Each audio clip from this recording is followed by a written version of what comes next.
The truth is, I am kind of done with politics for now. That was Megyn Kelly, on Monday morning, talking to her studio audience during the live debut of her new NBC morning show, Megyn Kelly Today.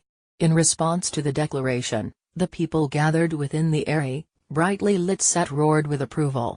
Right? I know. The host continued, her tone breezy and conspiratorial. You know why? We all feel it. It's everywhere. It's everywhere.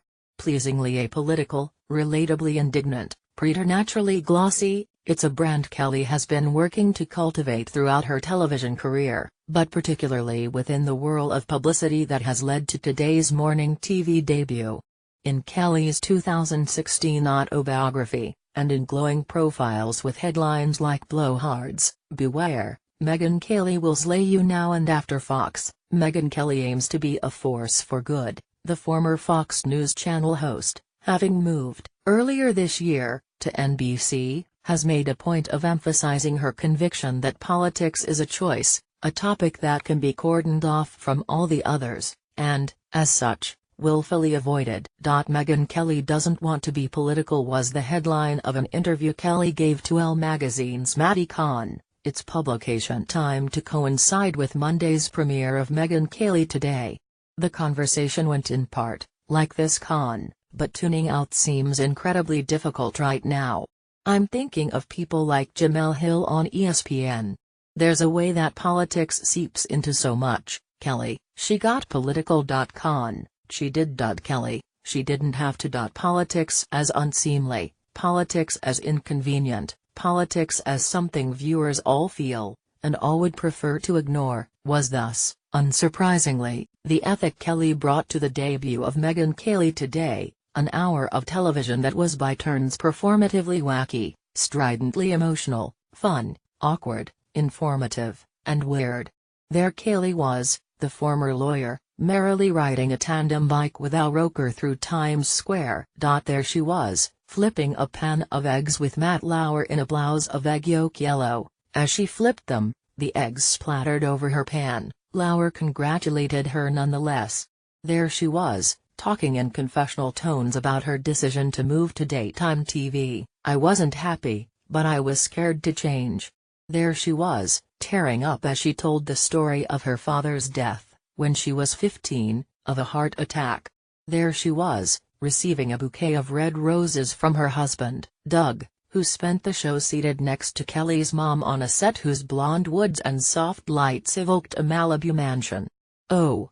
This is a surprise, Kelly said in response to her husband's gesture, unconvincingly. What Megyn Kelly Today also featured, however, was very, very much of the thing Kelly had cheerily insisted it wouldn't. Politics, as they are wont to do, infused the morning's proceedings. Politics were there, because, as Kelly well knows, politics are everywhere. The personal is political is not merely a rallying cry of a women's movement from which Kelly has, in public, disassociated herself, it is also the osmotic reality of an America whose president was elevated to the position with the help of reality TV, and in which late-night hosts are shaping healthcare policy for millions of Americans, and in which politics, for many, have daily consequences of life and death. And in which, indeed, Megyn Kelly, journalist, propelled to widespread fame through infotainment's powerful trajectories, recently found herself in the position to sign an $18 million a year contract with NBC to mock politics, whether as a monolith or as an existential inconvenience, is an easy play and a winning ploy. Kelly is correct, of course, that many Americans, particularly at this hyper-partisan moment, find politics both tiresome and anxiety-provoking. But the apolitical stance, particularly from a media figure like Kelly, is as disingenuous in the context of morning television as it is anywhere else, a philosophical extension of the aw shucks wonder Kelly affected on Monday morning, while Savannah Guthrie gave her a tour of the winding innards of 30 Rock. Kelly has been an employee of NBC for much of 2017, as Megyn Kelly knows. As she knows perhaps better than most, politics infuse even, and especially, the things that claim to be apolitical. Even in the morning. Even in a plush and perky studio in the middle of New York City. The weather is political. The water is political. Football is political. Alex Jones is political.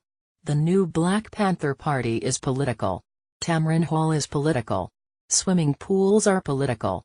Santa Claus is political. The phrase "we all feel it" is political. And yet, if my producers and I do our jobs, Kelly said on Monday, cheerily, you will find out what you need to know today, to get yourself through the day, to have a laugh with us, a smile, sometimes a tear. And maybe a little hope to start your day. She paused. Some fun. That's what you want to be.